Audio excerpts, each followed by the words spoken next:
Good afternoon, everybody. Today, I wanted to do this in-depth video of me doing a candid discussion, or as the video titles, Candid Convo, about gaming. Just about anything with gaming, you know. What consoles or computers I use, what games I played in the past, the present, and what I'm planning on in the future, game companies, how I developed my passion for gaming, everything like that is going to be discussed in today's video. Now, two things I want to address right off the bat before we get into it. First of all, most of this video is not even scripted. The only thing I have close to a script are the talking points I have in front of my microphone, so I'm going to be developing my points off of those, and I may sound hesitant and stuttery at times, so if that happens, apologies for that in advance. But the second point I want to address right off the bat is that I was in part inspired to make this video by my review Aaron Fisher's video on how he's going from console gaming to PC gaming, and in the video he brings up one crucial point of why he's doing so, that being the Steam Deck, which I'm also going to discuss at the end of this video. And another reason why I was inspired to make this video is something I'll also discuss towards the end. But without further ado, let's get into this candid convo about gaming. By the way, fun fact, did you know that 100 days in a row, just yesterday, I got the daily reward for Hypixel 100 days in a row? 100 days in a row, and the rewards they had offered to me weren't that great. Yeah, it's definitely a fallacy to say that the rewards keep getting better and better every day you come back. You're just being thrown into the gambling pot again and again. That's what they mean by having a better chance for better reward. And that's one point I want to make, is that I'm kind of phasing out of Hypixel gaming, mainly because it's not doing that great for my channel. There were some good videos, some good shorts that did it, but overall, it feels like one of those servers where you have to be there every moment, and it's just something I don't have the time and energy for anymore. Given how much I have going on in my personal life right now, I'm thinking of just giving it up.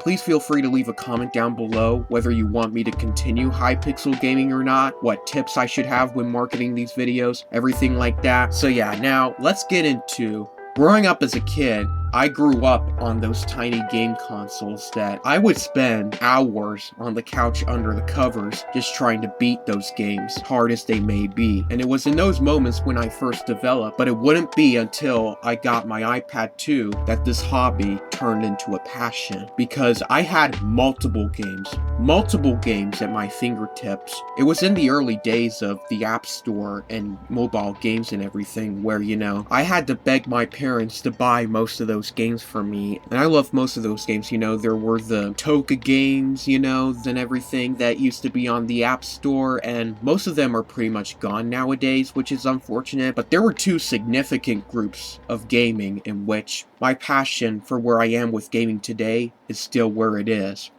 One of them, the more obvious one, was Minecraft. You see, I was one among many who was first introduced to Minecraft through the Minecraft Lite edition, which I still have on my iPad 2, and I haven't played it in years, but even after it was removed from the App Store, I still kept on playing it, mainly because it was the only way to play old Minecraft on the iPad. And though it's definitely very dated, I still loved it. I love the isolationist, almost creepy feel that I'm almost certain you're not going to find in games of today, no matter how early in development they may be. The other was Gameloft, primarily within their superhero games.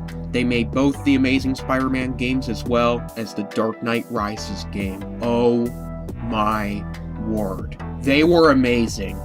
Absolutely amazing, and they were mainly, in part, what shaped my love for comic book movies, as well as comic book material and media and everything. Those open world games, they were way ahead of their time for 2012 and 2014, and they still are, in my opinion, you know.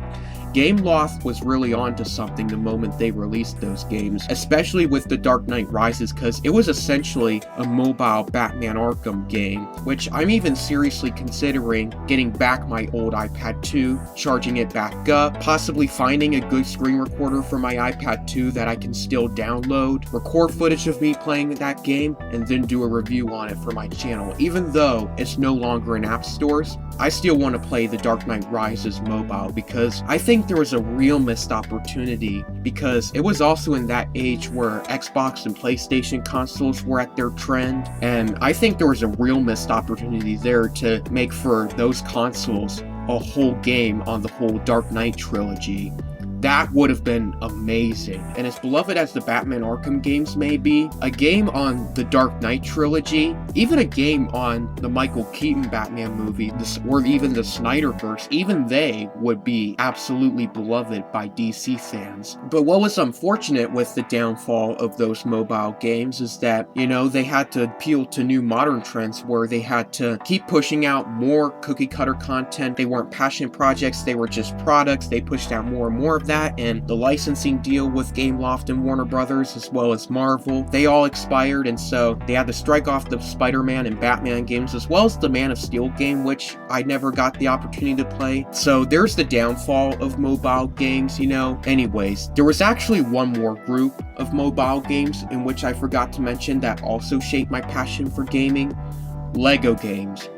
What I find most appalling with LEGO mobile games is that most of them are ports of the 3DS version, which are way downgraded from their console counterparts. I was shocked to find this when I finally purchased LEGO Batman for my Wii console, which I also used to have. The one exception to that would be LEGO Star Wars: The Complete Saga, which was an almost perfect, I repeat, almost perfect copy counterpart of its console version. And it's easy to see why they chose the Complete Saga over the other games to be integrated almost perfectly to its console counterpart, because not only did it not have any open world, but it was also a very popular game. Even without the iOS version, it was popular on console, even the 3DS version. And it's easy to see why, because it had multiple levels as well as multiple free play opportunities, everything. And it's unfortunate that the LEGO company didn't have the resources to even try to do better with their other LEGO games, because if they had, they would be much higher regarded with their iOS division of their LEGO games. Now, that pretty much sums up